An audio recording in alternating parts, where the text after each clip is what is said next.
கர்த்தரை துதியுங்கள், அவர் என்றும் நல்லவர், அவர் பேரன்பு என்றும் உள்ளது. ஒருவராய் மாபெரும் அதிசயங்கள் செய்தாரே, வானங்களை ஞானமாய் உண்டாக்கி மகிழ்ந்தாரே.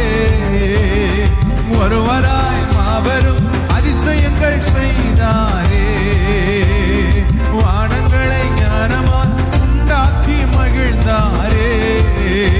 இன்று போற்றி புகழுவோம், நாம் உயர்த்தி மகிழுவோம். இன்று போற்றி புகழுவோம், நாம் உயர்த்தி மகிழுவோம். கர்த்தரை துதியுங்கள், அவர் என்றும் நல்லவர், அவர் பேரன்பு என்றும் உள்ளது. கர்த்தரை துதியுங்கள், அவர் என்றும் நல்லவர், அவர் பேரன்பு என்றும் உள்ளது. எத்தனை பேர் சந்தோஷமா அவரை துதிக்க வந்திருக்கிறீங்க? அல்லேலூயா, சத்தமா சொல்லுங்களா. ஹல்லேலூயா.